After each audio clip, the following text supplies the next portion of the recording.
வணக்கம்ப்பா. இன்னைக்கு நாங்கள் சேலம் அயோத்தியாப்பட்டினம் தாதனூருக்கு போயிருந்தோம். அந்த ஊர் எங்களோட ஃப்ரெண்டு ஊர். அவங்க அக்கா தங்கச்சி 4 பேர் கூட பிறந்தவங்க. அதில் ஒருத்தவங்க இல்லை, இப்போ 3 பேர் இருக்காங்க. என்னோட ஃப்ரெண்டு இப்போ நாங்கள் போனப்போ என்னோட ஃப்ரெண்டு கூட இல்லை. பேரன் பேத்தி மருமகளை பார்க்கறதுக்கு பெங்களூர் போயிட்டாங்க. ஆனால் அவங்க கூட பிறந்த அந்த 2 தங்கச்சிங்க தான் அங்கே இருந்தாங்க. அவங்க அவ்வளோ நல்லா உபசரிச்சாங்க. உண்மையிலுமே என் கூட பிறந்தவங்க எல்லாம் பொம்பளை பிள்ளைங்க இல்ல, சித்தப்பா பிள்ளைங்க பெரியப்பா பிள்ளைங்க கிடையாது. இவங்களை பார்த்துதான் குடும்பத்துக்குள்ளார அக்கா தங்கச்சி எவ்வளவு பாசமா இருப்பாங்க அப்படிங்கிறதவே கத்துக்கிட்டேன்.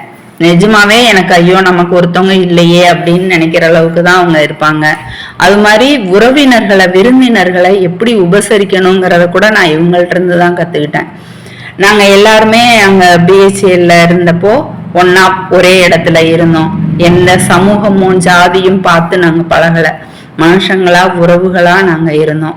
அந்த பாசத்துலதான் இன்னைக்கு இவ்வளவு தூரம் நாம அவங்கள தேடி போறதுக்கும் அவங்க ஆளே இல்லைன்னாலும் நம்மளை பாத்துக்கிறதுக்கும் அன்பு மட்டுமே என்னைக்கும் மனுஷனை சேர்த்து வைக்கும்.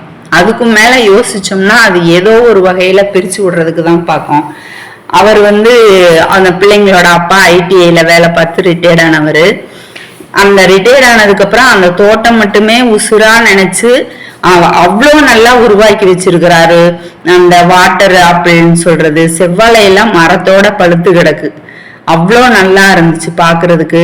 இன்னைக்கும் அவங்க எல்லாம் ஒற்றுமையா ஒரே குடும்பமா வேற வேற இடத்துல இருந்தாலும் நல்லது கெட்டது எல்லாத்துக்கும் ஒண்ணு கூடிடுவாங்க.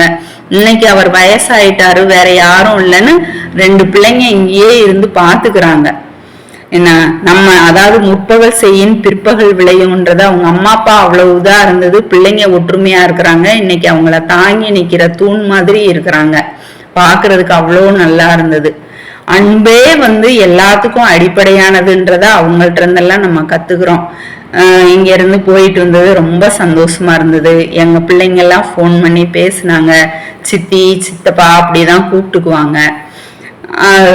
ஒரு அருமையான நல்ல உணர்வுப்பா இது.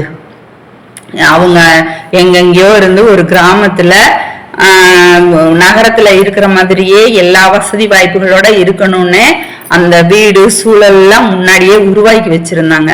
இன்னைக்கு பார்க்க அவ்வளவு மகிழ்ச்சியா இருந்தது. ரொம்ப சந்தோஷமா இருந்தது.